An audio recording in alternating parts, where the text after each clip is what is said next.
বড় খবর, জাল সই কাণ্ড। মমতা বন্দ্যোপাধ্যায়ের কালীঘাটের বাড়িতে সিআইডি, বাড়ি ঘিরে ধরে তৃণমূলের সেন্ট্রাল কার্যালয়ে চলছে তল্লাশি। তৃণমূলের পরিষদীয় দলনেতা বাছাইয়ের জাল সই কাণ্ডের তদন্ত করছে রাজ্য গোয়েন্দা সংস্থা এবং সেই তদন্তের স্বার্থেই প্রাক্তন মুখ্যমন্ত্রীর বাড়ির অন্দরমহলে এবার সিআইডি। যে খবর উঠে আসছে, একেবারে সরাসরি ছবি দেখাচ্ছি আমরা সেখানে। এবার প্রাক্তন মুখ্যমন্ত্রী মমতা বন্দ্যোপাধ্যায়ের কালীঘাটের বাড়িতে সিআইডি, বাড়ি ঘিরে ধরে তৃণমূলের সেন্ট্রাল কার্যালয়ে চলছে তল্লাশি। তৃণমূলের পরিষদীয় দলনেতা বাছাইয়ে জাল সই কাণ্ডের তদন্ত করছে রাজ্য গোয়েন্দা সংস্থা এবং সেই তদন্তের স্বার্থেই প্রাক্তন মুখ্যমন্ত্রীর বাড়ির অন্দরমহলে এবার সিআইডি।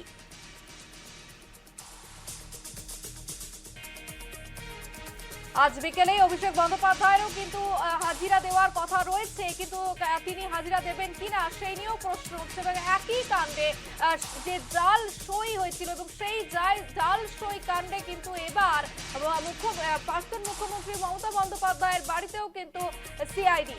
জাল সই কাণ্ডে এবার মমতা বন্দ্যোপাধ্যায়ের কালীঘাটের বাড়িতে সিআইডি।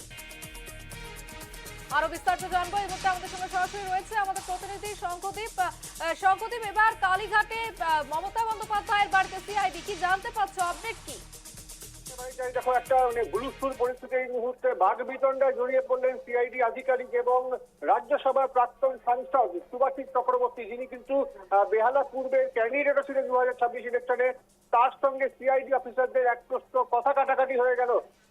তার যেটা দাবি যে যারা তাকে সিআইডি অফিসারদের বাড়িতে ঢুকতে দেওয়া যাবে, সিআইডি অফিসাররা স্পষ্ট বলেছিল তার আমাদের কোনো প্রয়োজন নেই, অর্থাৎ তাকে ফোন করা ছিল, সেই ফোনটা তিনি করেছেন।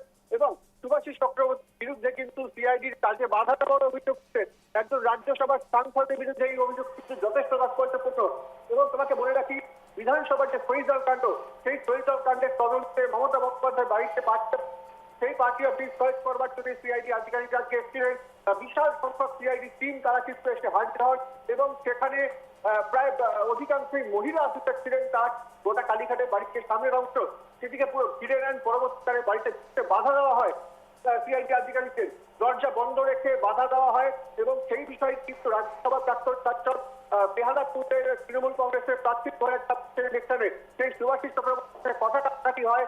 সিআইডি যেটা অভিযোগ যে তাদেরকে কাজে বাধা দেওয়া হচ্ছে। অন্যদিকে সুভাষিস চক্রবর্তীর দাবি সেটা হচ্ছে কারোর যাকে যেতে আসা হচ্ছে বা তদন্ত করতে আসা হয়েছে সেই ব্যক্তির অ্যাবসেন্সে তাদেরকে বাড়িতে ঢুকতে দেওয়া যাবে না, এরকম একটা কথা হয়েছে।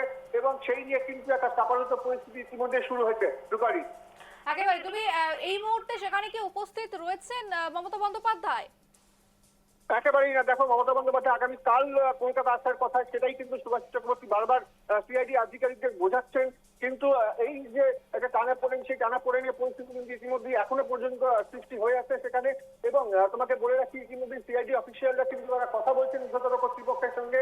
সেই কথাবার্তার পরবর্তী পদক্ষেপ কি হয় সেটাই কিন্তু এখন দেখার। রূপালী, একেবারে শঙ্কদীপ, এবার একেবারে সেই ছবি আমাদের সামনে এলো যে মমতা বন্দ্যোপাধ্যায়ের বাড়িতেও সিআইডি, কিন্তু তিনি এই মুহূর্তে উপস্থিত নেই। অন্যদিকে বিকেলে কিন্তু অভিষেক বন্দ্যোপাধ্যায়ের হাজিরা দেওয়ার কথা রয়েছে।